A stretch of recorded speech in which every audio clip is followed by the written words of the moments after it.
Welcome back to the JMach Podcast, where we are combating veteran suicide one story, one conversation at a time. And I'm your host, JMach. Remember, your mental health matters and you're not alone. Don't hesitate to reach out and pick up your phone and call your friends or family, or head over to jmachpodcast.org to stay connected and get on our social medias. Now enjoy the show. All right, JMach Podcast, welcome back to the show. Today I would like to introduce U.S. Army veteran Ruben Robles. Did I say that right? Correct. Damn, yes. All right. Bro, I feel like I always pronounce your last name wrong, but I hate when people do it to my last name, so I wanted to make sure I did you a solid. So how are you doing today, brother? Good, man. Glad to be here. All right. Now how are you actually doing? Stop giving me that bullshit. I'm doing all right. Just excited. Happy to be on the podcast. First time. What do you need to get out of your own way for? As far as... in your life right now, holding you back from your progression that you want. How do you need to get out of your own way? I think just clearing my mental headspace, dude, and just not, like you shared before we started the podcast, overthinking things and just being more intentional, I guess, about the way that I'm living and the things that I'm saying and, what I'm putting out into the world, I guess. Okay. What actions or steps are you taking to do that? So I like to start the day. I mean, me personally, I'm a pretty spiritual person. So, for me, that's like getting into, my Bible and just reading some scripture and also meditating, praying, is like what I do as soon as I get up in the morning. And after that, it's pretty much just making sure that when I start my day, like I take what I need to as far as supplements, get water in me, electrolytes, and then focus on just eating like something nutritious pretty much to start, and then making sure I get a workout in at some point, somewhere between 45 minutes to like an hour, preferably outdoors. Okay. You said you start off by being spiritual and meditating. Are you combining being spiritual and talking to God or your relationship as meditating, or are you doing both? Well, for me personally, I feel like they go hand in hand. So meditation for me is like taking that time and clearing that space just to be intentional and focusing on like communing and building my relationship with God and stuff like that. So, so prayer specifically for me is like asking and repenting and, like praising and stuff like that. But when I meditate, it's literally just kind of sitting and listening to hear what like either God or I feel like the Holy Spirit has to say. So to me, that's where the difference is. Okay. I only asked that because B-Rams, Brandon, Yeah. He just opened my eyes to that people do consider like being spiritual and praying to God as a form of meditation. Correct. And so I'm just inquiring because that's new information to me. And I try to do both. Huge emphasis on try. Not always the most successful being consistent with it because I feel like I'm just bullshitting myself because I don't genuinely, truly agree or not. That blind belief is scary as fuck. Plus, I also have all the stigmas that I'm trying to not give a fuck about from while growing up. Like, oh, he's just religious. Oh, blah. Like, all right, dude, maybe that's what I'm missing in my life to pull me out of whatever I've been going through, Like, I'm putting the wheels in motion, right? But how did you start praying? Was it something that has been instilled to you since childhood? Or is it something that you most recently picked up in, like, your adult life?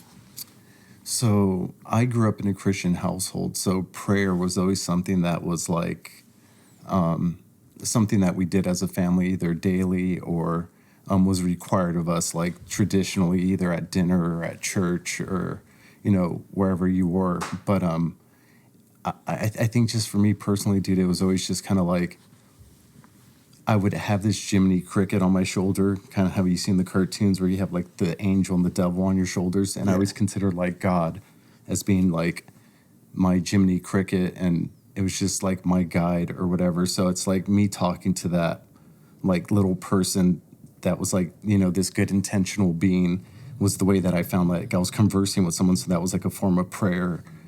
And that's kind of just like what guided me in like decisions and stuff. So I just kind of felt like it was something I did naturally growing up, dude. It was just like I just already was talking to someone or some being, a higher power, so to speak.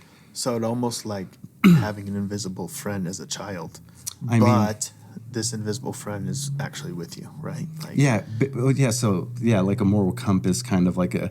So I just didn't know how to describe it as a kid, so I Yeah. just would always think back to that Pinocchio movie, you know what I mean? Yeah. And just like the little cricket, and I was just like, that's kind of like, I felt like if there is a God, that's probably what it is for me, and I'm just going to pretend that that's like what helped me make, the right decision. So, yeah.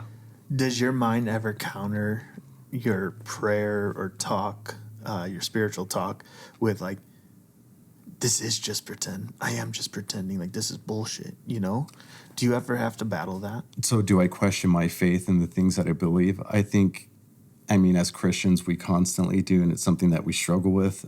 If we didn't, then it's kind of like, I don't know, dude, that's so hard to like, for me, I think about that all the time, where it's just like, do I believe in these things and stuff? But like, whether there is a God or there isn't, for me, I just have to believe in a higher power at the end of the day, because it gives me, I guess, purpose, something to live for outside of just like my family, my community and stuff like that, knowing that I'm in, what's the words, like, it's like I have to be accountable, so to speak, to a higher being. And if I wasn't accountable to someone, then it's kind of like, other than, again, to my spouse and my kids and my family, then it's just kind of like, who do I answer to? So it's just like, I'm hoping that, the good that I do in the world and that I put out there, that someone is, taking note, and that it does mean something, and that if there is an afterlife or something like that, then I'm on the right side of things, you know what I mean? So, but I just have to believe it, and I don't know if there's a good and a bad and, stuff like that, I want to be on the right side of that. So. Okay. So it's just an active choice that you are choosing to accept every day. Yeah, but I mean, if you want to get more into the fringe side of things, I mean, I've experienced also things in my life from a spiritual aspect that I can't explain. So it's like, if I had to describe it like by modern science terms and terminology, I mean, you might say that I'm crazy or something like that. And I mean, I don't want to get too deep into that right now, but I've experienced things on a supernatural level that have also given me, a basis in my faith, so to speak. Okay. Hey, Josh, can I have you pull your mic in a little closer to you? And then I also just kind of had my own personal note about this, which is, I've had my own journey with faith and Christianity specifically, but something that was really always poignant to me was it's very normal to question God and your beliefs, because if you knew for sure, it would not be faith. You wouldn't be a believer. You would know for sure, and only God knows. Right. Okay. I struggle, like, I went to church growing up. I grew up Catholic up until my grandparents passed away, and then we stopped going to church, and I was the youngest, so I feel like I have the least amount of church history, right? And then I went through church periodically, a couple times at boot camp, because, it was Savior for sure. Yeah. That's when I found out about, like, the Christian church, and, like, that shit was, like, not at all what I remembered Catholic church being like, bro. They were playing instruments and singing. I was like, what is this, bro? This literally is just an escape from boot camp. Like, let's have some fun. But now that I've been going to church occasionally out here in Arizona since I've been out, that's how, and my wife wants to be Christian, so we've been doing it that way. That's how the church is, or at least the church I went to out here is, like, they have the beginning is like opening prayer, but like singing version of it. It's very engaging, and it's different from what I know. But the whole reason I said that is I struggle with that blind faith, as I was saying, and like daily having that conversation, because, like, I feel like I'm just talking to my own subconscious, and my own subconscious is smarter than my conscious, so I know I'm just trying to manipulate my mind to believing blah blah blah blah. So, like, I'm fighting myself. I can't just, like, let that shit go. And then when it comes to meditating, bro, I can't I can't even read a sentence in a book and get to the period without forgetting the first fucking word sentence that I just read, right? So like meditating super hard, and I know it just takes practice, and you start small and grow and grow and grow. But I'm trying to find my niche in meditating that feel that oh shit, my bad, that talks to me, that connects with me, where I'm able to continue going back and doing it that way, right? Did meditating always come easy since you've always had that conversation? Dude, definitely not. So, Okay. as you know, and I've shared with you, I was diagnosed as a kid with ADHD. So it's just like the same thing you shared as far as learning for me has never come easy. I'm someone that has to take everything twice. I feel like I'm constantly doing remedial training and stuff like that. When I was in the military, I felt like even though I was in the Signal Corps and I'm supposed to be this super smart guy that scored high on the ASVAB and stuff like that, it's like I just always have to, I'm like a practical learner where it's like I have to see it on the board first, like explain to me, and then I have to like try to do it myself. So as far as like reading and things like that, my mind too, I could read a sentence in a paragraph and like you said, forget it. So I'm constantly struggling with that. Even in my spiritual life, like reading the Bible is not easy for me. I constantly have to go over verses like and be like, what did I just read and what does that even mean? But just even like I'm sharing just regular stuff. I constantly find myself like my mind just wandering or just forgetting, like you're saying, like what I was reading. But for me with the meditation, yeah, it's the same thing, dude. It's like as soon as I start, it's like trying to clear all this noise and static in my brain and just these racing thoughts and all the stresses of my life. And, you know, what am I going to do next? And almost like forgetting what I'm there to do. So you have to just know going into it that you're going to be intentional, and you got to kind of clear yourself as far as like maybe do some breathing techniques before you start. And also it's very important where you're deciding to meditate. Like if you're doing it somewhere where there's constant like distractions, noises, things that are going to keep your mind like racing, then find somewhere where it's not. Like if that's outside maybe in a closet somewhere or something like that, then just even in your car, make it a point to just get away from those distractions and those noises. But for me, it's the same thing. Yeah, it's just like I shared with you, like going to Arkansas when I take those trips on like these veteran expeditions is a chance for me to kind of separate and get away from me. Like digital noise seems to be the biggest like clutter that I deal with in my life. So it's just like also just telling yourself like I'm going to put my phone down for like maybe 30 minutes today and just like meditate on some positive things, affirmations or whatever it may be, or just clearing your mind and just saying, I'm going to think about nothing for like 20 minutes and just focus on nothing. So yeah. I don't know. I'm not like a yogi or anything like that. So like these types of questions, I mean, while I appreciate you asking me for that advice, like I'm learning myself. So, but that's what I want. I want to learn from your learning experiences because you started in a different way. And I can learn from that, whether I find that to be bad or I find that to be good. So I can learn from everybody at any level of their life. Huge thing that I'm learning now is like just make things exist and then make it better. So just fucking start, then improve, right? It's just a challenge. However, I do feel like my brain has started to unravel in a healthy way, as in now that I've been journaling consistently for 2 weeks now, roughly, my thoughts are clearer. I don't have as much boing, brrr, going on, if that makes sense. I mean, I'm still all over the place, but I'm learning. I probably should work in some breath work, but I got to get there. I started my holistic approach. That's just one more tool I will be adding to the toolbox. I'm just not there yet.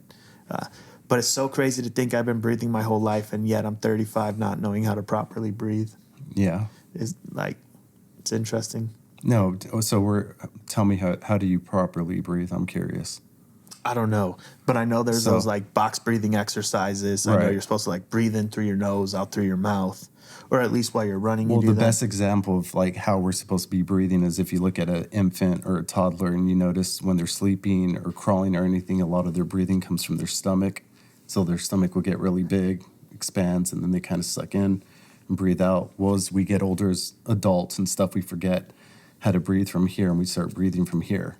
So like me, I'm guilty of this, constantly holding my breath. It feels like in my chest when we should be breathing from our stomachs. So, How the fuck you breathe from your stomach?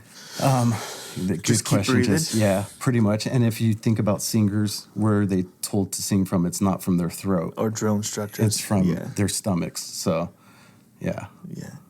Okay. See, I'm not. It's crazy. Just a little education, but it's like breathing's almost redundant because you do it without noticing sometimes. But like you just mentioned, sometimes you stop the breath in your chest. Sometimes you bring it out from your stomach, or all those things. This even goes into running, right? I don't know how to properly run. I don't have running form. I just thought everybody runs, But no, there's proper form. You're supposed to be able to hold the tennis ball around your neck without it bouncing side to side. It's supposed to be still and da-da-da-da. Bro, I need to... Why aren't there, like, beginner runner courses where we're educated on this, right? We all had PE, but they never taught us how to fucking run. They just said, run, bitch. Yeah. Like... For sure. No, that's a great question, dude. I saw that Instagram post as well as about the tennis ball around your neck and how it shouldn't bounce from side to side. If it is, you probably have improper run form. And you know me, I'm an avid runner and I run a lot. I don't think I could probably consistently keep that ball from bouncing from left to right, to be honest with you myself. That seems like pretty tough to do, but yeah, I don't know, dude. Like, I think just getting out there and being physical and attempting fitness and, trying to be athletic is just an accomplishment in itself. And who cares about the tennis ball? I think the most important thing is just it's just to get outside, keep moving, dude, get that natural vitamin D on you, and just do things that are going to be better for your physical health, because, like, it goes hand in hand with our mental health as well. So, as you know, like, for me, my whole fitness journey started with my mental health journey, which was trying to coincide with my, gut health journey. So it's like when I started to work on one thing, just noticed like this symbiosis of like things getting better in my life all together at the same time. So I find I don't like working out, to be honest with you, but I also understand that it's something that I need to do in order to function the way that I'm supposed to. So, like I shared with you, I try to at least work out every day about 45 minutes, preferably outside. And doing that, like, I notice I sleep better, I eat better, I'm just better around my family, my kids, people in general, and stuff like that. So, me, I'm a big advocate on just being, physically fit, like, for yourself, whatever that means, whatever you define that as. But at the end of the day, just getting outside and just being, or just even inside, if you want to work out inside, that's okay as well. So, but just, working out, dude, I think it's important. So, yeah, working out's huge for your mental health. And I remember, like, vividly,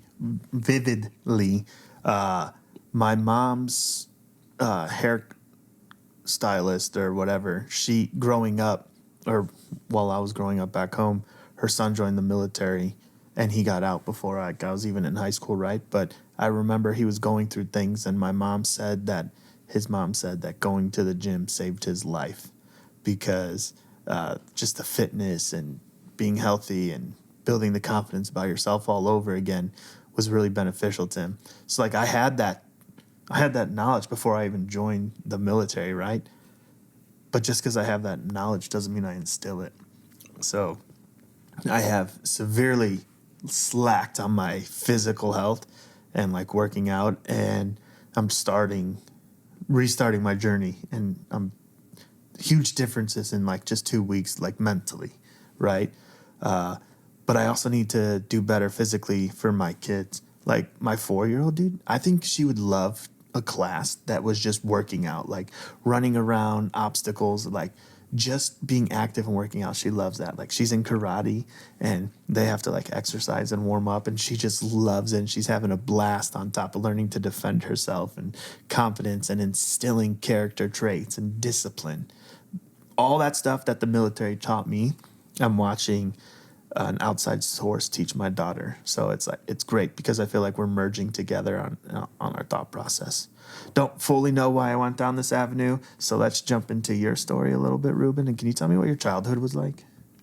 So, like I shared with you earlier, I grew up in a Christian conservative household. My parents were never married, so my dad raised me primarily, but my mom was still there and very much a big part of my life.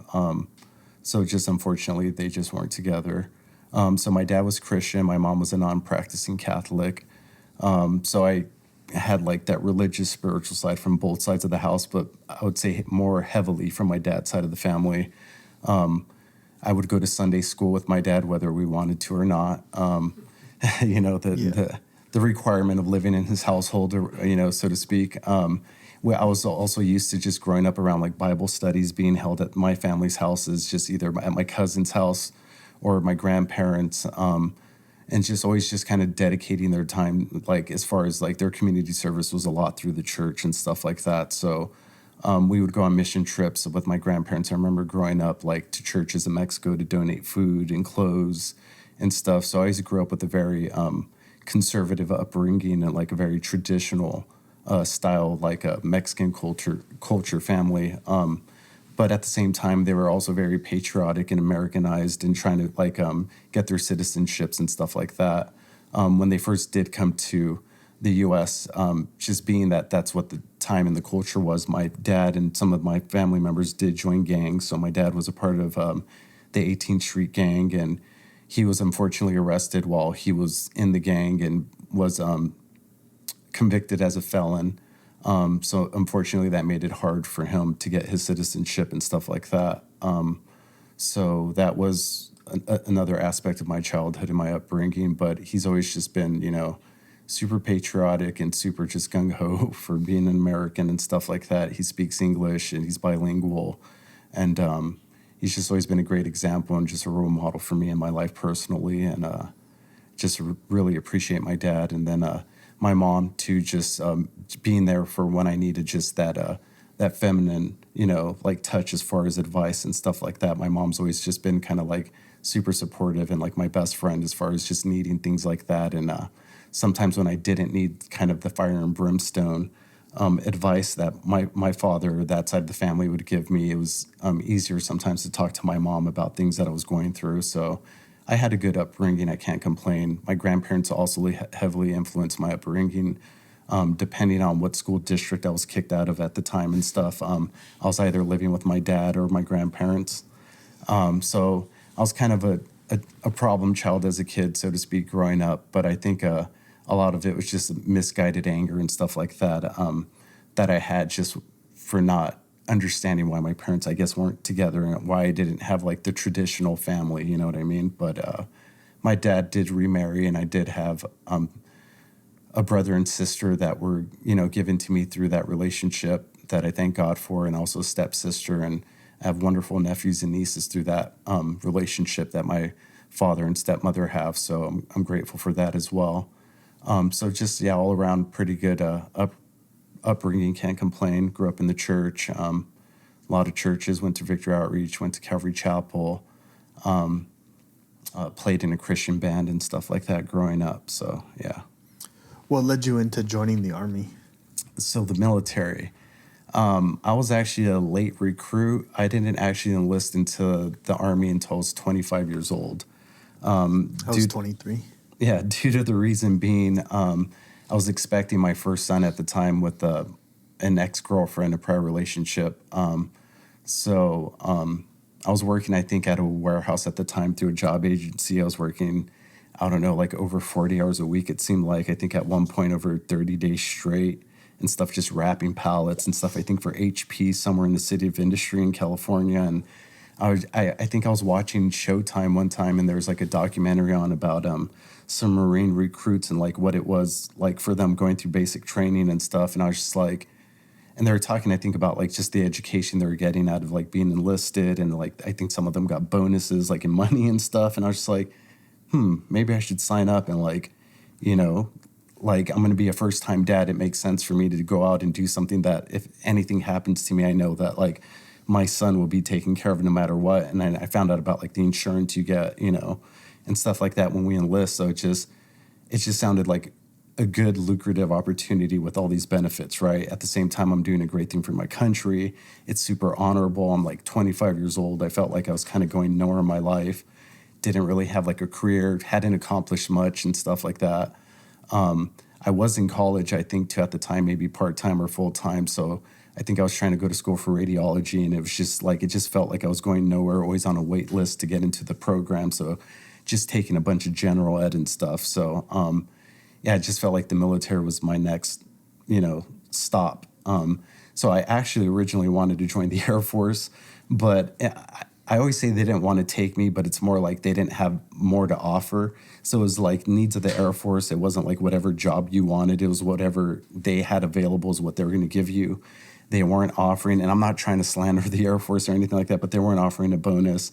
And I don't know what their MGI bill or whatever it was like as far as college that they're offering. So I went to them first, and I was like, okay, well, they're not really, giving me a lot of options. Let me see what the Army has to say. Went to the Army, and like right away, the recruiter there was like super cool, super receptive. I had all these issues too, like within the legal system that I had to get cleared up before I enlisted. And they helped me out with that a lot, like, and just helped clear my record of like just dumb things that I had on there. So I just remember too, they're just like, we'll give you like the smallest contract you need for enlisting, like, full time. The rest you'll do in a reserve component. And I believe I did 3 years active duty, and the rest would have been done in the reserves. And then they gave me a $15,000 bonus, and then they offered me the college incentive. And I believe I was in this program too, where it's like whatever job I was training for in the military, I could get out and like have priority, like interviewing and stuff like that with these other government agencies, right? So I was like, yeah, that's super cool. I could go like work for the FBI, go work for like the sheriff's department or something like that. So yeah, I just went with the Army, dude, and it just ended up, working out in my favor. Probably one of the best decisions I've ever made in my life. That's awesome. Where'd you go to boot camp or basic training? So I went to basic training at what was formerly known as Fort Benning in Georgia, home of the infantry. So it was all male, basic training. So was mine. Was it? Nice. Yeah. And then I believe it's called something else now, Fort McCord or something like that. But aren't they trying to bring it back, actually? I think the president is... Fort Benning, changing names back? Yeah, changing it back. I don't know why they changed it originally, to be honest with you, but... woke sure. culture. I don't know either. That's cool. Anyways. But yeah, I did all my training out in Georgia. So I did basic training at Fort Benning, and then I did AIT at a Fort Gordon. How did you enjoy once you got to the fleet? So I believe my first duty station after I graduated AIT, they shipped me straight to Korea. So it was cool, dude. I always wanted to kind of travel the world. I've always kind of been a homebody, never really left the state of California outside of Mexico growing up. So I was excited to see other parts of the world, if not the country. And so yeah, I went out to Korea. I was stationed at Camp Stanley, which was in Area 1, which is pretty close to the DMZ. We got hazard duty pay, which was super cool. It was like more money and stuff, or I'm pretty sure that's what it was called, because right. I guess they're still at war. It's just an armistice. Is that how you say it? Yeah. I'm not sure, but I'm tracking. Yeah, but they're still technically at war with each other. But anyway, so yeah, it was cool, dude. I had a great time out there. I met my first wife when I was stationed out there. Armistice. I don't know. I think it's armistice. Yeah. What does that word educate me? It's like a ceasefire like agreement. Like, yeah, okay. We're not shooting at each other right now, but at some point we might. So, okay. Yeah. So I never got into all that geopolitical stuff, but yeah. So I served out there for a year, and like I said, I met my first wife out there, and through her, I had my second son.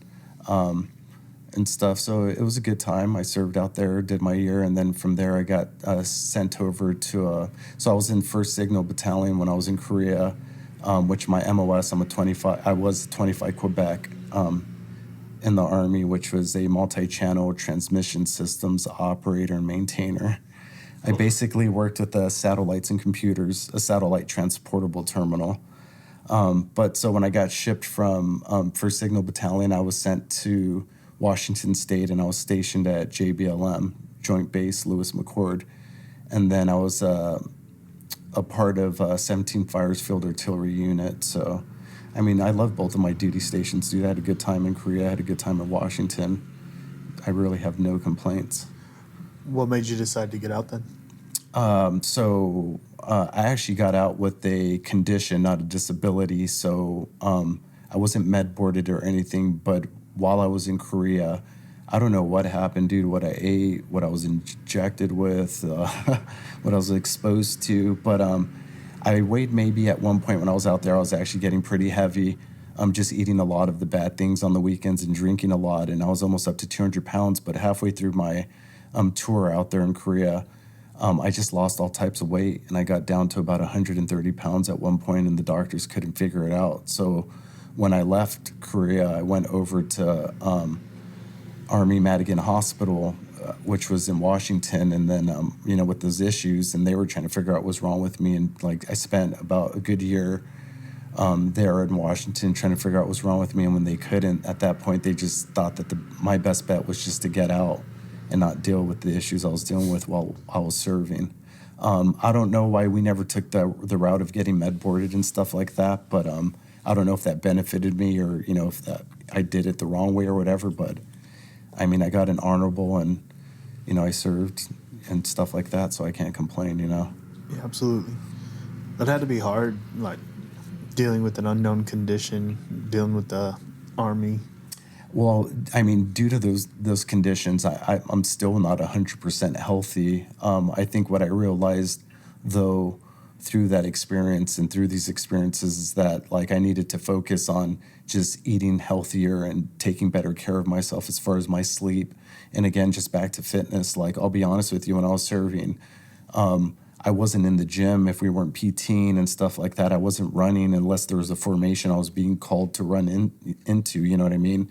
Or if we were taking our APFT, like, I wasn't training outside of what I was paid to train for. Right. And I wish I would have taken, I think, a little bit more advantage of, I guess, the facilities and also just some of the experience that some of my battle buddies had, like just with being weightlifters and power lifters and things like that. Like, I wish some of my buddies would have invited me to the gym, or I would have just been the type of dude that was like, hey, let me go to the gym with you, For sure. So, with that being said, I think that, my condition is what it is. It's condition, and I don't let it become like a disability or something that inhibits me from living my life. I feel the way that I should. I think a lot of the times we're constantly being told by doctors or just people out there that, what our limits are or how we're now handicapped in one way or another. And I found for myself personally, like when I was told I had, for example, degenerative spine disease, I was told to stop rucking and stop lifting heavy and things like that. And in my mind, it's like they're trying to give me medications and things like that and just telling me to take it easy. And I think for me, the solution personally is not to take it easy. It's to actually strengthen whatever areas are weak in my body and enhance those areas to the best of my abilities and to work around them if I have to, and not, become sedentary and just continue to live with this mindset that it's like I'm limited to do things that I should physically be able to do and want to continue to do, like, into, my elderly years or whatever. So, yeah, dude, I just mind over matter and just push through it. Absolutely. What was transitioning out of the Army like? So my transition officially didn't begin out of the military until about 2 or 3 years ago when I started working with a lot of these veteran service organizations, like Merging Vets and Players and the Travis Manion Foundation.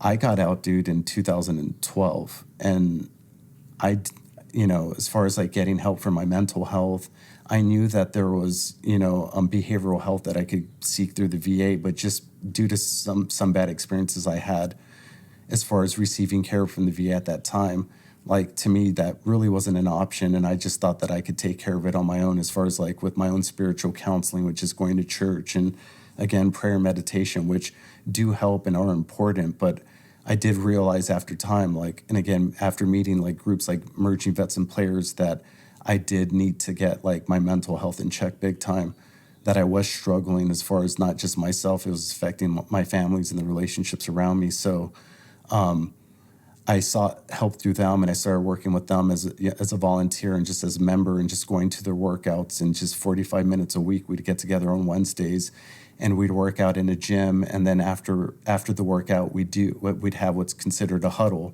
which is basically a peer-to-peer support group that just talks about life's wins and losses and, everything in between. And I just found that, like, sharing in these spaces, like with veterans and athletes and because it's a nonprofit that's not just for veterans. It brings together combat veterans and former professional athletes, and we just found that a lot of us had similarities and things in common as far as like once we left, whatever our profession was or our career, the uniform comes off, and like you just felt like you lost that locker room and those battle buddies and your teammates. And through organizations like MVP, I felt like I found my team again and like the group of people that I could get along with. If it wasn't for MVP, I mean, I wouldn't have met, like people like you through these, veteran service, like community events that they have and stuff. So I'm really fortunate that, I did start finally transitioning out of the military about 2 years ago. And it was thankfully, through these organizations like the Travis Manion Foundation and MVP. What would you tell yourself, Specialist Ruben Robles, getting out, the knowledge you have now, what would you go back and tell yourself to make that transition easier? Honestly, man, I would just say, reach out to the community, see who's out there as far as groups and just clubs and just organizations that you can join because they're out there. When I got out, I joined the American Legion because they helped me as far as like with my medical stuff and putting in medical claims that I needed to put in. But I never sought out like the community of veterans that were a part of the group and stuff like that. And I actually found out about the Travis Manion Foundation, I believe, like I want to say in 2015, I was in Texas living out there at the time. And I ran a 5K with who was at the time my father-in-law. And so I ran a TMF race, but didn't even realize who they were because I was just being super antisocial, didn't go talk to anybody, just got my medal, my shirt, and just kind of went home. But I wish I would have actually just looked into those groups and stuff. And now I feel like it's important for me personally, it's a mission of mine, to try to share, that these organizations are out there, like with active duty members and reservists and whoever's serving now. Why wait until they get out and to finally share these resources with them? I feel like these organizations should have the opportunity to go onto these posts, these bases, these ships or wherever, and share within those communities that, hey, as soon as you get out, there's another organization or a team that's going to need your leadership, that's going to need all the things that you learned in the military that will, carry over to your communities, and that we should instill that not only in our children, but the people in the community that want to be, better citizens or just better versions of themselves. Yeah, you're speaking everything that I'm about, right?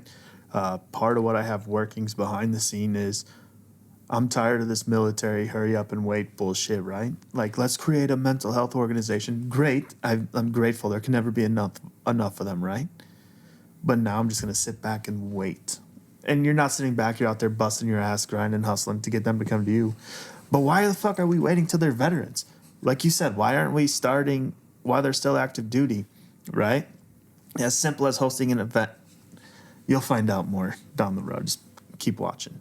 But a common theme that I've heard from many veterans that we've talked to on the podcast is that they wanted to disassociate from the military as a whole, so they didn't want to get into that veteran community.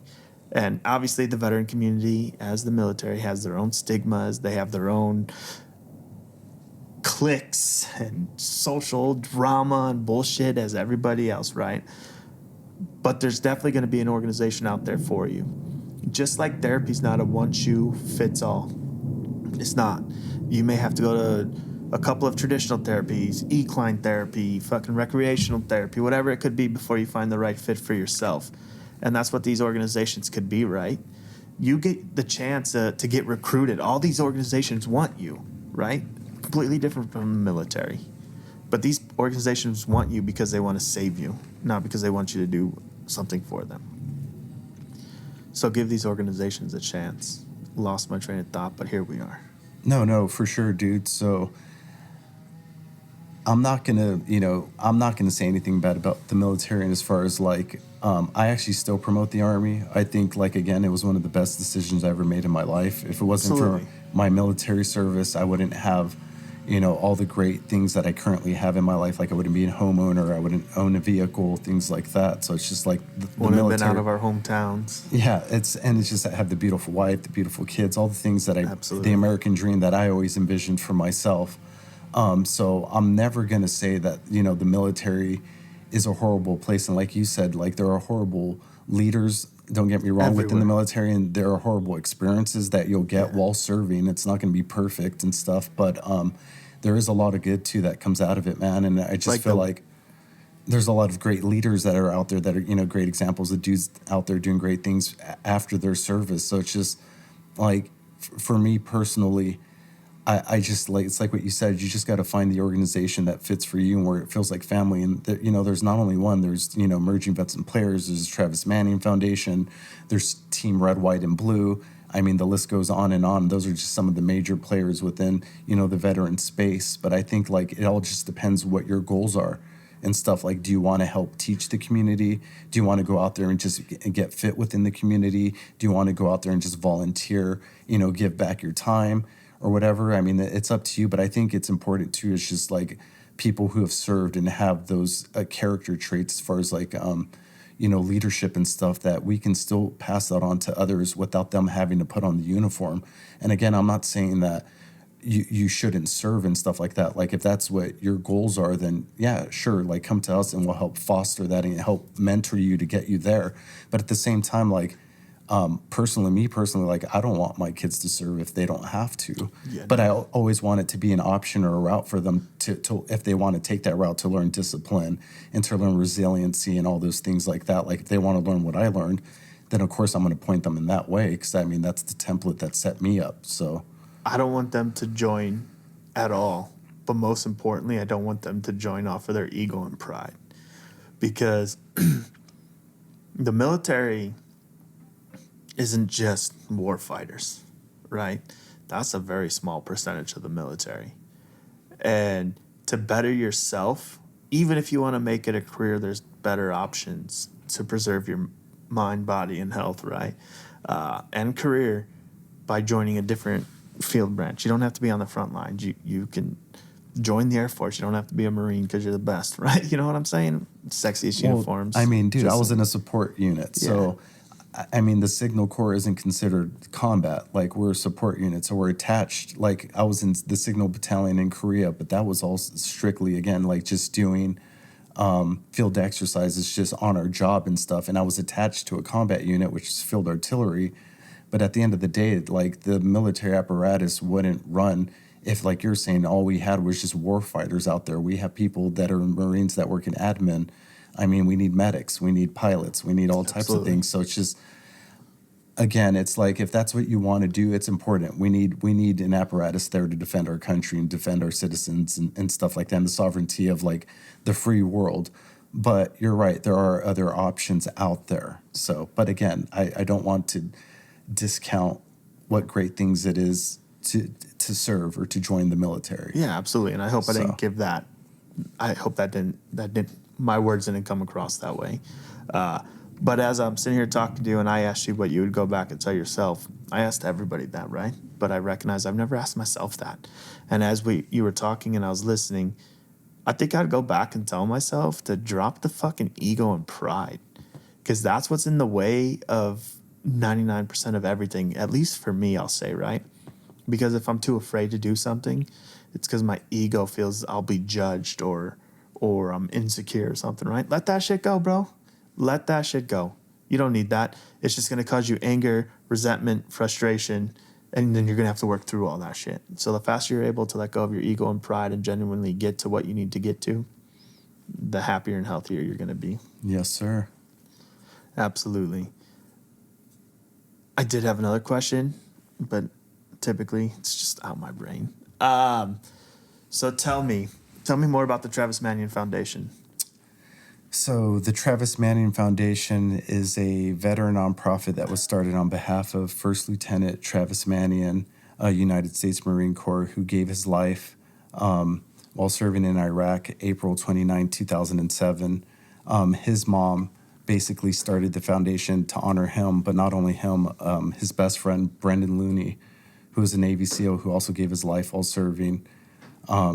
So the foundation was just started by his mom, again, to honor Travis and Brendan. And the foundation just basically helps give veterans an avenue to become either leaders or mentors within their communities, either through service initiatives, through Operation They're called Op Legacy Service Projects is the name of that program. We also have like 9/11 Heroes races.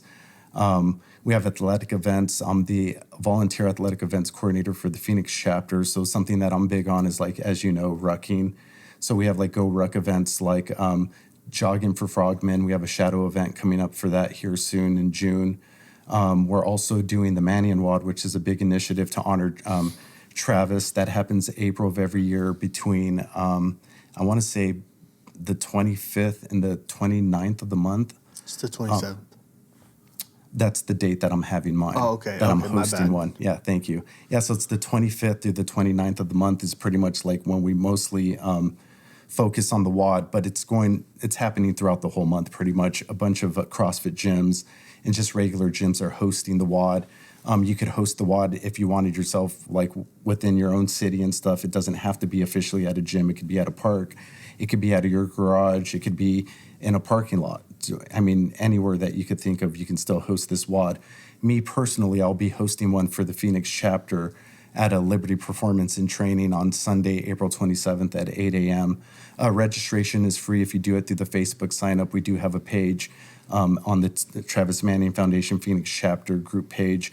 But you can register through the links officially on the main website and stuff like that. But the WOD is pretty much just a workout to honor him. It's some of his favorite exercises. It's a 400-meter run, 29 back squats for 7 rounds. I'm not going to lie, it's pretty intense. So if you're doing it like what the original prescribed workout is supposed to be for men, 135 pounds for the back squats, and I believe for women, 95 pounds, and that's with the barbell. But there's also a Go Ruck version, and I believe men, the back squats is 80 pounds with a sandbag or a ruck or whatever. For women, I believe it's 60. Don't quote me on that. It's somewhere around there. But it's also modifiable and scalable. It doesn't have to be with weights. You can just do it with your body weight. At the end of the day, we just want you to get up and do something, physically fitness-wise as far as just an activity to honor Travis. And even if you're not someone who can get up, let's say, you might have some issues physically that hinder you from getting up. If you want to support us, either through donations or whatever, I mean, you're more than welcome to as well. You'll still get the shirt, you'll still get the patch and stuff like that. But at the end of the day, we just want to honor Travis and Brendan more than anything when we do these types of things, through the organization. So, yeah. That's amazing. And Semper Fi, question, how do I find out more about this information or sign up or even donate? Yeah, so you could just go to the website for the Travis Manion Foundation. I believe it's the travismanionfoundation.org. Also, we have a Facebook group for the Phoenix chapter specifically. You can join us on Facebook, so that'd be TMF, the Phoenix chapter. And then we're also on Instagram, so I believe that's at TMF Phoenix chapter. Okay. As far as the Instagram handle. Awesome. We'll be sure to tag them in this as well. Of course. And is there any other organizations you would like to highlight?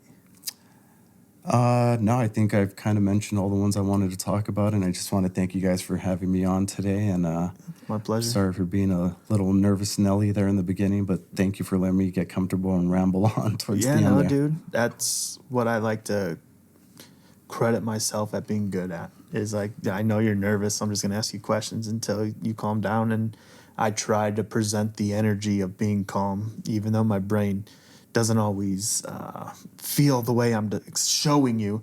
Like, I don't want to sit still right now, but I'm trying so hard to sit still. But anyways, thank you so much for coming onto the podcast. You battled yourself a lot about even being on the podcast, and I feel like you did a great job. So afterwards, don't overthink this. You did a fucking great job, and I'm so grateful, and I'm even willing to have you on again. That's how well you did, okay? So thank you so much. Before we end this, though, is there any saved rounds, anything I missed that you would like to hit on? No, I think just anything, dude. The most important thing is the Travis Manion motto of just, if not me, then who, man? And you seriously live that every day, dude. As a veteran, I need you to know that. So we appreciate you within the community. We love you, man. God bless you. I'm going to be praying for you. Thank you. And that's all I have to say. I have two last things. Yes, sir. One, explain what you just said about Travis. Why did that phrase come up? I feel like that's an excellent story to tell. Oh, if not me, then who? Yes, sir. Oh, so Travis's story is pretty much where that motto came up for the organization is So Travis was a big Philadelphia Eagles fan, and right before he went on, I believe it was his second deployment or one of his deployments, he was at a game with his brother-in-law, and while they were going to get their seats, his brother-in-law was like, "Hey, Travis, it would be funny, right, if I push you down these stairs and then you would get injured and you wouldn't have to deploy."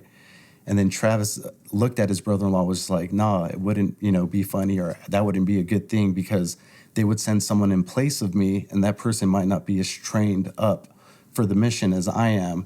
And so, if not me, then who? They have to send me. I have to go." So that's kind of where that motto was birthed from, and I'm pretty sure I'm like getting it wrong or whatever. I put you on the spot, but that's pretty much like how that story went. It's just something that for me personally, I feel like I have to live by every day. It's just like, absolutely, if not me, then who's going to do it? Someone has to do it, standing in the fray. But yeah. Absolutely. My wife would probably wish I said that to me more often when it came to doing the dishes. But also, if anybody wanted to reach out to you and talk to you, because of your great energy and help that you give, how can they find you? Oh, you can find me on social media, so Facebook and Instagram. So I'm on Instagram at Ruben Rambler, and I'm on Facebook, just my first and last name, Ruben Robles. So awesome. Ruben, thank you again for being on the podcast, brother. Yes, sir. I appreciate you.